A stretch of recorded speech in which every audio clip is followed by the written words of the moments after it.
தண்ணி கனெக்ஷனுக்கு டெபாசிட் கட்டணும்.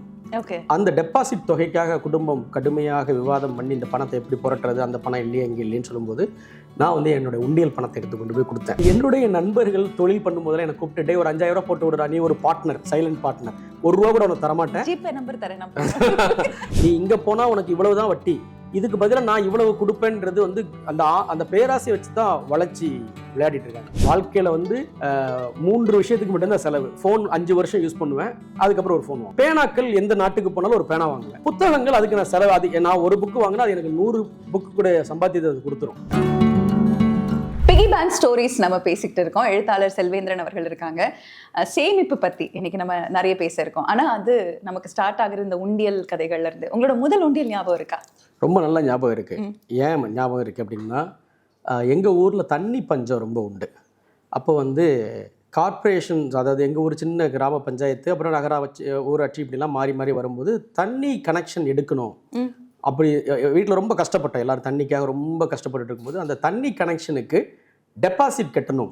ஓகே. அந்த டெபாசிட் தொகைக்காக குடும்பம் கடுமையாக விவாதம் பண்ணி இந்த பணத்தை எப்படி புரட்டுறது, அந்த பணம் இல்லையே இங்கே இல்லைன்னு சொல்லும்போது நான் வந்து என்னோட உண்டியல் பணத்தை எடுத்து கொண்டு போய் கொடுத்தேன். அது 350 ரூபாய் அதில் இருந்துச்சு. அதுதான் அந்த தண்ணியை தான் நாங்கள் வந்து கடந்த 30 வருடம் இல்லை, கிட்டத்தட்ட 35 வருடங்களாக அந்த என்னுடைய உண்டியல் பணத்திலிருந்து வர்ற தண்ணியில தான் நாங்கள் குடிக்கிறோம், குளிக்கிறோம். ஸோ எனக்கு வந்து அதுதான் first memory. Maybe I think இந்த பழமொழி சரியாயிடுச்சு, சிறு துளி பெருவெள்ளம்னு சொல்லுவாங்க. உங்களுக்கு அது ஒரு அழகா செட் ஆயிருக்கு. ஏன்னா அதை நான் ரொம்ப நாள் சேமிச்சு வச்சிருந்தேன், அதை உடைக்கவே இல்லை. அப்போ ஒரு அந்த பீரியட்ல வந்து என்னன்னாக்க முக்கியமான வருவாய் 2 விதமா இருக்கும் பசங்களுக்கு.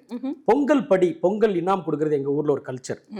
பொங்கல் அன்னைக்கு நீங்க சந்திக்கிற ஒவ்வொரு சிறுவனுக்கும் நீங்க பணம் கொடுக்கணும். பெரியவருங்க ஆசி பண்ணி பணம் கொடுப்பாங்க. அது பொங்கல் இனம் ஒரு வருவாய். வீட்டுக்கு வர்ற மாமாக்கள், அத்தைகள், சித்திகள் வீட்டை விட்டு கிளம்பி போகும்போது அது பையனுக்கு பணம் கொடுக்கணும். இப்போ எனக்கு அன்னைக்கு சின்ன வயசுல ஒன்றும் செலவு கிடையாது. அதில் எல்லாத்தையும் நான் உண்டியில் போட்டு வச்சுட்டே இருந்தேன். அது ஒரு பீரியட்ல அது 350 ரூபா உள்ள இருக்குன்றது எங்க குடும்பத்துக்கு பெரிய சர்ப்ரைஸா இருந்துச்சு. ஓகே. ஆமா. இப்போ ஆக்சுவலாக அடுத்து என்னோட கேள்வி அதுவாக தான் இருந்தது. ஏன்னா நம்ம இன்னைக்கு நிறைய சம்பாதிக்கிறோம், நம்ம கையில் பணம் தேவையான அளவுக்கு ஈட்டக்கூடிய சக்தி இருக்குது. ஆனால் இப்போவும் யாராவது ஒருத்தவங்க கையில் பணம் கொடுத்தா நமக்கு ஒரு சந்தோஷம். அது 10 ரூபாயா இருக்கட்டும், 5 ரூபாயா இருக்கட்டும், நம்ம மனதுக்கு நெருக்கமானவர்கள் கையில் வாங்கும் பொழுது சில சமயம் அது கைராசியாக இருக்கலாம். நீ ₹1 கூட நான் வெளில போனால் நல்லா காசு வருன்ற ஒரு நம்பிக்கை இருக்கும். அந்த மாதிரி நம்பிக்கை சார்ந்தோ இல்லை வந்து ஒரு பாசம் சார்ந்தோ இந்த நபர்கிட்ட காசு வாங்குறது எனக்கு இன்னைக்கு வரைக்கும் பிடிக்கும் அப்படின்னா யாரா இருப்பாங்க? இதுல இந்த நம்பிக்கையில வெள்ளிக்கிழமை பொண்ணை பெத்தவன்ட்ட பணம் வாங்குறது அப்படின்னு ஒரு நம்பிக்கை இருக்கு. என்னுடைய மூத்த பொண்ணு வெள்ளிக்கிழமை பிறந்தா. ஸோ என்னுடைய நண்பர்கள் தொழில் பண்ணும்போதெல்லாம் எனக்கு கூப்பிட்டுட்டே ஒரு 5000 ரூபாய் போட்டு விடுறா, நீ ஒரு பார்ட்னர், சைலண்ட் பார்ட்னர், ₹1 கூட உனக்கு தரமாட்டேன், ஜிபே நம்பர் தரேன், ₹1 கூட உனக்கு தரமாட்டேன் அப்படின்னு சொல்லுவாங்க. ஆனா பட் அவங்க பொண்ணுங்களுக்கெல்லாம் நாளைக்கு ரொம்ப செய்யறாங்க. ஸோ இது ஒரு நம்பிக்கை அவங்க கிட்ட இருக்கு.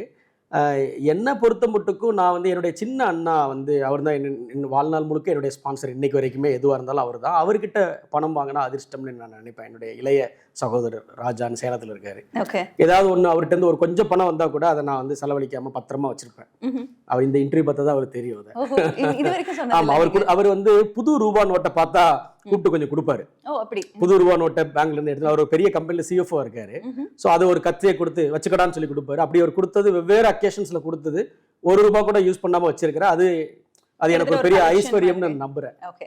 இப்போ சேமிப்புன்னு சொல்லும்போது கண்டிப்பா சீட்டு பணம் போடுறது அப்படின்ற ஒரு வழக்கம் இருந்திருக்கும் நம்ம குடும்பங்கள்ல. அது வந்து ஒரு கரெக்டான ஒரு ஆர்கனைஸ்ட் செக்டர் கிட்ட, நம்ம வந்து ஒரு அப்ரூவ்ட் பாடிஸ் கிட்ட நம்ம வந்து அது கரெக்டா சேமிக்கணும் அப்படிங்கிற ஒரு எண்ணம் நம்ம எல்லாருக்கும் இருக்கும். பட் ஊர் பொறுத்த வரைக்கும் சீட்டு கம்பெனிங்களா ஏங்க அப்படின்ற ஒரு கேள்வியும் இருக்கும். உங்களுக்கு அந்த பழக்கம் இருக்கா? இல்லை, எனக்கு கிடையாது. நான் இப்போ இன்றைக்கி மேடை உரையில் நான் சொல்லும்போது நான் சீட்டு சேர்த்ததில்லை. என்னுடைய அப்பா அம்மாக்கள் வந்து சீட்டு போட்ட அனுபவத்தை இன்றைக்கி மேடை உரையில் பகிர்ந்து கொண்டேன். என்னுடைய மனைவிக்கு சீட்டு போடுற வழக்கம் இருக்குது. இத்தனைக்கும் அவள் வந்து ஒரு ரொம்ப பாப்புலரான ஒரு பர்சனல் ஃபினான்ஸ் மேகசினில் எடிட்டோரியலில் இருந்த ஒரு ஆள், MBA ஃபினான்ஸ் படித்த ஆள். பட் அவள் வந்து சீட்டு போடுற வழக்கம் அவளுக்கு இருக்குது. அவள் விதவிதமான சீட்டுகள் போடுறாங்க. ஏழை சீட்டும் போடுறாங்க, நகை எடுக்கிறதுக்கான நகைச்சீட்டும் போடுறாங்க. அந்த பழக்கம் அவங்களுக்கு இருக்குது. ஆனால் நான் வந்து ரொம்ப ஸ்ட்ராங்காக அது ஒரு நல்ல திட்டம் தான் நான் நம்புகிறேன். அதாவது அரசினுடைய அனுமதிகளும் அதோடைய முறையான கைடன்ஸ் படியும் பாரம்பரியமாக நடத்தக்கூடிய நிறுவனங்களை பயன்படுத்தணும்னு. எதனால் இந்த எண்ணம் வருதுன்னா, இப்போ யூடியூப்பில் தொழிலதிபர்களுடைய பேட்டியை பார்க்குறேன். பிகின்வுட்ஸில் மற்ற சேனல்களில் அந்த இன்டர்வியூஸை பார்க்கும்போது அவங்க தவறாமல் குறிப்பிடக்கூடிய ஒன்றா இருக்குது. நான் ஒரு பிளாட்ஃபார்மில் தள்ளுவண்டி கடையில் இருந்தேன். நான் சின்னதாக பிரியாணி ஒரு அண்டாவில் போட்டு தான் வித்துட்டு இருந்தேன். கொஞ்சம் கொஞ்சமாக சீட்டு போட்டு தான் இந்த கடையை வாங்கினேன், சீட்டு போட்டு தான் அந்த கடையை வாங்கினேன்னு சொல்கிறது. என்னுடைய நண்பர்கள் சீட்டிலேருந்து பணத்தை எடுத்து நிலம் வாங்குறது, வீடு கட்டுறது, பிள்ளைகளை படிக்க வைக்கிறது, இதெல்லாம் நான் பார்க்குறேன். அப்போது இந்த தொழிலில் வந்து நான் இப்படி பார்க்குறேன், அரசினுடைய அனுமதி பெற்று பாரம்பரியமாக இந்த நிறுவனத்தை நடத்திட்டு இருக்கக்கூடியவர்கள் தொடர்ச்சியாக கொடுத்துட்ருக்காங்க. ஃபேன்சியாக அனௌன்ஸ்மெண்ட்டுகளை விட்டு ஓரிருவர் செய்யும் தவறுகள் இருக்குல்ல, அதை கம்பேர் பண்ணி பார்த்தா தமிழ்நாட்டில் எவ்வளவு சீட்டு கம்பெனி இருக்குது, எவ்வளவு பேர் ஒரு ஆண்டுக்கு பிரச்சனையில் இருக்குன்னு பார்த்தா அந்த சதவீதம் வந்து ரொம்ப குறைவு. நான் பொதுமக்கள் கிட்ட சொல்கிறது என்னென்னாக்க, சிறு சேமிப்பு என்பது ரொம்ப முக்கியமான ஒரு விஷயம். உங்களுக்கு நம்பகமான யார் ரொம்ப ட்ரெடிஷ்னலாக இதை பண்ணிக்கிட்டு இருக்காங்க, யார் இதை ஒரு முதன்மையான தொழிலாக கருதி பண்ணிக்கிட்டு இருக்காங்க, இதில் யார் நாணயத்தை ஈட்டியிருக்காங்களோ அவங்கள தேடி பிடிச்சி பணத்தை போட வேண்டியது உங்களுடைய கடமை. அதை விட்டுட்டு கவர்ச்சிகரமான அறிவிப்புகளை நம்பி அதை பொன்சி திட்டங்கள்னு சொல்லுவாங்க, அதை கேட்கும் போதே இது லாஜிக் இல்லைன்னு தெரியணும். அதில் ஒரு பேராசையை வச்சு தான் அவங்க விளையாடிட்டு இருக்காங்க. நீ இங்கே போனால் உனக்கு இவ்வளவு தான் வட்டி, இதுக்கு பதிலாக நான் இவ்வளவு கொடுப்பேன்றது வந்து அந்த பேராசையை வச்சு தான் வளர்ச்சி விளையாடிட்டு இருக்காங்க. எங்கேயுமே வந்து ஒரு 10% மேலே வருமானம் ஒரு இடத்துல வரும் என்றால் நீங்கள் உங்களுடைய அறிவை அதில் பயன்படுத்தணும். ஓகே, அது ரொம்ப முக்கியமானது நான் நினைக்கிறேன். செல்வேந்திரன் அவர்களின் வாசிப்பது எப்படி எங்களுக்கு தெரியும், செல்வேந்திரன் அவர்களின் சேமிப்பது எப்படி? ரொம்ப இந்த பேட்டியில் எதையுமே கேட்கலன்னா கூட இதை அவங்க கேட்கணும். என்னன்னா, ரிச்சர்ட் தாலேர் அப்படிங்கிற ஒரு பொருளியல் நிபுணர், நோபல் பரிசு சில ஆண்டுகளுக்கு முன்பு பெற்றவர். அவர் வந்து எக்கனாமிக்ஸையும் பிஹேவியரையும் சேர்த்து சிந்தித்தவர், பிஹேவியரல் எக்கனாமிஸ்ட். அவருடைய நட்ஜ் அப்படிங்கிற ஒரு புத்தகம் எனக்கு ரொம்ப ஃபேவரட். நான் ஒரு ஆயிரக்கணக்கான மேடைகள் அதை சொல்லிட்டேன், திரும்பவும் சொல்கிறேன். அவர் வந்து சொல்லக்கூடிய ஒரு விஷயம் என்னென்னா, நீங்கள் எடுக்கிற பொருளாதார முடிவுகளில் 99% இர்ரேஷனல் அப்படின்னு சொல்கிறார். அதுக்கும் அறிவுக்கும் சம்மந்தம் கிடையாது. இப்போ வந்து 1 லட்சம் ரூபா உங்களுக்கு நாளைக்கு இன்சென்டிவ் வருதுன்னா, நீங்கள் இமீடியட்டாக ஒரு சோஃபா வாங்கலாம், அல்லது இந்த ஏசியை மாற்றலாம், அல்லது ஒரு ஃபாரின் டூர் போகலான்னு தான் நினைப்பீங்களே தவிர, உங்களுடைய ஓய்வு காலத்திற்கு அதை போட்டு வைக்கணும். நான் வந்து ஒரு ரிட்டையர்டு ஹோம் வாங்க போகிறேன், அதுக்கு இந்த கார் பஸ்ஸை செலவு பண்ண போகிறேன்னு நினைக்க போகிறதில்ல. அப்போ நீங்கள் ஒரு பொருளை வாங்குறீங்க, இப்போ இந்த சட்டையோட விலை 3000 ரூபாய், இது 3000 ரூபாய்க்கு உண்மையிலேயே தகுதி வாய்ந்து தான் நான் யோசிக்கவே இல்லை. என் செல்ஃபோன் 1 லட்சம் ரூபாய். அப்போ அதில் இருக்கிற பொருள் ஒரு 500 கிராம் கூட எடை கிடையாது. அது உள்ளார இருக்கிற டெக்னாலஜிக்கு தான் காசு. அதை உற்பத்தி பண்ணுறதுக்கு ஒரு 5000 ரூபாய் கூட ஆயிருக்காது. அகைன் இர்ரேஷனல் செலவுல இந்த விஷயத்தை திரும்ப திரும்ப திரும்ப திரும்ப நான் அப்ளை பண்ணுவேன். ஒரு விஷயத்தை இது உண்மையிலேயே பகுத்தறிவா? 1-2 விஷயத்தில் அப்சஷன் இருக்கு. பேனா, மொபைல் ஃபோன், புக்ஸ், இந்த 3 அப்சஷன். இது தவிர்த்து வேற செலவே கிடையாது வாழ்க்கையில். வந்து 3 விஷயத்துக்கு மட்டும்தான் செலவு. ஃபோன் 5 வருஷம் யூஸ் பண்ணுவேன், அதுக்கப்புறம் ஒரு ஃபோன் வாங்குவேன். பேனாக்கள் எந்த நாட்டுக்கு போனாலும் ஒரு பேனா வாங்குவேன். புத்தகங்கள் அதுக்கு நான் செலவு. அது நான் ஒரு புக்கு வாங்கினா அது எனக்கு 100 புக்கு கூட சம்பாத்தியத்தை அது கொடுத்துரும். அதில் படிப்பேன், ஒரு மேடையில் பேசிடுவேன், அதில் படிப்பேன், ஒரு இடத்துல எழுதிடுவேன், அல்லது அதை என் தொழில் அப்ளை பண்ணுவேன். மீத பணம் எல்லாத்தையுமே நான் சேமிக்கிறேன். சிறிதளவு தான் நான் செலவழிக்கிறேன், பெருமளவு நான் சேமிக்க தான் செய்கிறேன். இப்போ முதல்ல வந்து உங்களுக்கு ஒரு பேமெண்ட் வருதுன்னு வச்சுக்கோங்களேன், ஃபர்ஸ்ட் திங் என்ன பண்ணுவீங்க? ஃபஸ்ட்டு திங் வந்து இப்போ எனக்கு வந்து நான் ஆரம்பத்தில் எனக்கு ஹவுசிங் லோன் அப்படின்னு ஒரு பெரிய பேர்டன் இருந்துச்சு. அது என்னுடைய சிந்தனையை, செயல்பாடுகளை, தொழிலை எல்லாத்தையுமே கட்டுப்படுத்திட்டு இருந்துச்சு. எப்போ நான் வந்து இந்த ஹவுசிங் லோனுங்கிற சமாச்சாரத்திலேருந்து விடுபட்டனோ, அதுக்கப்புறம் நான் வந்து ஒரு பொருளாதார சுதந்திரத்தை அடைஞ்சிட்டேன். ஆகவே எனக்கு என் பிள்ளைகளுடைய கல்விக்கு ஆல்ரெடி ஒதுக்கப்பட்டாச்சு. வீட்டு செலவுக்குன்னு ஒரு சிறிதளவு தொகை ஒதுக்கிடுறோம். ஒவ்வொரு வருஷமும் பயணங்களுக்கு ஒரு தொகையை ஒதுக்கிடுறோம். மீதி பணத்தை அப்படியே எடுத்துக்கொண்டு போய் வேற வேற வேற திட்டங்களில் நாங்கள் வந்து முதலீடு தான் பண்ணிடுறோம். இதுதான் எங்களுடைய ஃபினான்ஷியல் டிசிஷன். ஒரு பணம் வருதுன்னா முதல்ல செய்கிறது அரசுக்கு செலுத்த வேண்டிய வரியை எடுத்து வைக்கிறது. அது ஜிஎஸ்டியோ இன்கம் டேக்ஸோ அதை எடுத்து வச்சிடுறது. அப்புறம் இந்த கல்வி பக்கெட்டு, வீட்டு செலவு பக்கெட்டு, டிராவல் பக்கெட்டு, இந்த 3 பக்கெட்டுக்கும் போடுறது. மிச்சத்தை கொண்டு போய் நகைகளாகவோ அல்லது இன்வெஸ்ட்மெண்ட்டாகவோ மாற்றி வைக்கிறது. இப்போ சிட் ஃபண்ட்ஸ் குறித்த விழிப்புணர்வு வந்து நிஜமாவே ரொம்ப குறைவாக தான் இருக்குது. அது யங்ஸ்டர்ஸ் இப்போ இன்ஸ்டாகிராமில் வந்து நிறைய விதமான விளையாட்டுகளுக்கு வந்து அட்வர்டைஸ்மெண்ட்ஸ் இருக்குது, அதில் ஏமாந்து போகிறவங்களும் ஒரு பக்கம் இருக்காங்க. ஆனால் சிட் ஃபண்ட்ஸ்ன்ற ஒரு பெயருக்கோ இல்லை அது சார்ந்த உண்மைத்தன்மைக்கோ வந்து பெரிதாக விளம்பரங்கள் கிடையாது. நீங்கள் என்ன சொல்ல நினைக்கிறீங்க?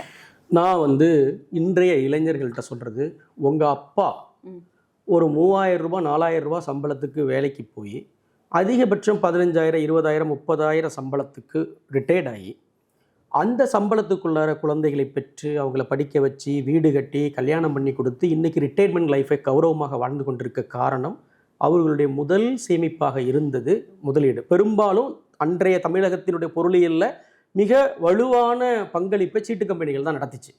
அவர்கள் அந்த குறுகிய சம்பளத்தில் முதல் சேமிப்பாக சீட்டுக்கு பணத்தை கொடுத்து தான் அவங்க எல்லாரையும் கரையேற்றிருக்காங்க. இன்றைக்கு நீங்கள் உங்கள் அப்பாவை மாதிரி 20 மடங்கு சம்பாதிக்கிறீங்க, ஆனால் நீங்கள் 25ஆம் தேதி திண்டாடுறீங்க, 20ஆம் தேதி இஎம்ஐ கட்ட முடியலன்றீங்க. உங்களுடைய வாழ்க்கை முறையில் செலவு போக மிச்சம் இருந்தால் சேமிப்பு என்று நினைக்கிறீங்க. உங்கள் அப்பா சேமிப்பு போக மீது என்ன இருக்கோ அது செலவுக்குன்னு வச்சாரு. இதை நீங்கள் புரிந்து கொள்ளணும். அப்போ இன்னைக்கு உங்க கண்ணுக்கு முன்னாடி இருக்கக்கூடிய ஆப்ஷன்ஸ்ல நிறைய ஆப்ஷன்ஸ் இருக்கு. வெறுமனே எஃப்டியில் போட்டுட்டு உட்காரலாம், அல்லது உங்களுக்கு ஆர்வம் இருந்துச்சுனாக்கா வேற வேற வேற முதலீடுகளை பார்க்கலாம். அப்படி பார்க்கும் பொழுது அரசு அங்கீகாரம் பெற்ற, அரசினுடைய அனுமதிகளை பெற்ற, ப்ராப்பராக ட்ரெடிஷ்னலாக சீட்டு தொழிலில் ஈடுபடுறது ஒரு நல்ல வருமானம் தான். அதுல ஏற்கனவே நாங்க பலனடைந்து கொண்டு இருப்பதால நான் அதை ரெக்கமெண்ட் பண்ணுவேன். ஆனா நான் எல்லாருக்கும் சீட்டு போடுங்க, எல்லார்ட்டையும் போடுங்கன்றது அதனுடைய பொருள் இல்லை. அதை நீங்க உங்களுக்கு யார் மேல நம்பிக்கை இருக்கோ நீங்க அந்த வழியில இந்த முதலீட்டை நீங்க பண்ணலாம் அப்படின்னு நான் ரெக்கமெண்ட் பண்றேன். ஓகே. இப்போ மக்களை சேமிக்கிறது அப்படின்னு ஒன்று இருக்குது. நம்ம நிறைய பணம் சேர்க்கறத குறித்து பேசணும். ஆப்வியஸ்லி ஒரு எழுத்தாளர்களுக்கு அதுதான் ஒரு மிகப்பெரிய ஒரு சொத்து அப்படின்னு சொல்லலாம். நீங்கள் சொல்லுங்கள், உங்களுடைய எழுத்து மூலமாக சேர்க்கக்கூடிய அந்த மக்கள் அது தரக்கூடிய ஒரு சந்தோஷம், போதை குறித்து. ஆமாம், அது போதை அப்படிங்கிறத விட இப்போ 2 நாளைக்கு முன்னாடி என்னுடைய பிறந்த நாளில் கொண்டாடின, எனக்கு 42 வயசு. நான் அறிவுலையும் மனதளவுலையும் நான் ஒரு 15 வயசுல தேங்கிட்டு நான் எப்பவுமே நினைப்பேன். ஏன்னா அது ஏன் அப்படி நினைக்கிறேன்னா 15 வயசுக்கு மேலே பள்ளி படிப்பு இல்லை, ஸ்கூல் ட்ராப் அவுட். இப்போ இந்த பிறந்த நாளில் எனக்கு ஒரு இன்ப அதிர்ச்சி, ஒரு சின்ன சங்கடம். அப்படின்னா இளம் தலைமுறை ஆட்கள் இருக்காங்களே, பெரும்பாலும் வாசிப்பது எப்படி புத்தகம் வழியாக லிட்ரேச்சருக்குள்ளார வந்தவங்களா இருப்பாங்க. அவங்க எல்லாரும் இவர் என்னுடைய ஆசிரியரின் பிறந்தநாள், என்னுடைய குருநாதருடைய பிறந்தநாள்னு அவங்க ஸ்டேட்டஸ் போடும்போது தூக்கி வாரி போடுது. ஐயையோ, நம்மள ஆசிரியரா குருநாதரா அப்படின்னு. அப்புறம் சில நிறுவனங்கள் வந்து இவருடைய பிறந்த நாளை முன்னிட்டு இன்று 10% தள்ளுபடி, 20% தள்ளுபடின்னு போடும்போது அது இன்னும் பெரிய ஆச்சரியமா இருக்கு. அப்போ வந்து அது அப்புறம் பரிசு பொருட்கள் வந்து என்னால் 2 நாள்ல நான் பிரிக்க முடியல.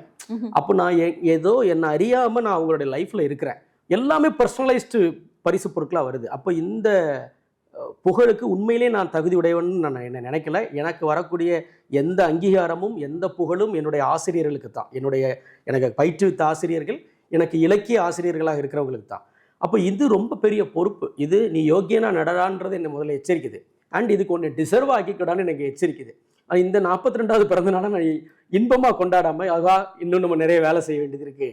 அதுக்கு தான் இது ஒரு அழைப்புன்னு நான் நினைச்சுக்கிட்டேன். நிச்சயமாக. பிலேட்டட் ஹாப்பி பர்த்டே உங்களுக்கு. ஸோ இதே போல நிறைய மக்களையும் அதே போல நிறைய செல்வத்தையும் நீங்க எப்பவுமே சேர்த்து வச்சு சேமிப்பில் முதல் ஆள் நான் அப்படின்னு இருக்கீங்களா, அந்த கவுண்ட் டவுன்ல டாப்லேயே இருக்கணும் அப்படிங்கிற அந்த விஷயத்தோட thank you so much for your time. Okay, இந்த பிக்கி பேங் மெமரிஸை பார்ப்பதோடு மட்டும் இல்லாமல் சேமிப்புங்கிற ஒரு பழக்கத்தை வந்து நீங்கள் கை கொள்ளணும், உங்கள் குழந்தைகளுக்கு கற்றுக் கொடுக்கணும். பணத்தினுடைய அவசியத்தை நீங்கள் புரிஞ்சுக்கிற மாதிரி நிறைய புத்தகங்கள் இருக்குது. ரிச் டாட் புவர் டாட்லேருந்து ஆரம்பித்து சைக்காலஜி ஆஃப் மணியிலேருந்து ஆரம்பித்து நிறைய நூல்கள் இருக்குது. ஒரு பணத்தை கையாள்வதற்கு நம்முடைய கல்வி நிறுவனங்களில் முறையாக கற்றுக் கொடுக்கப்படவில்லை என்பதனுடைய உதாரணம் தான். ஒரு நல்ல சம்பளத்தில் இருக்கிறவர்கள் கூட பொருளியல் கஷ்டங்களை அடைகிறதுடைய காரணம் நான் நினைக்கிறேன். சேமிப்பு வந்து ஒரு நல்ல பழக்கம், அதை கற்றுக்கொள்ளுங்கள்னு சொல்லி விடைபெறுகிறேன். தேங்க்யூ. நன்றி. Thank you so much.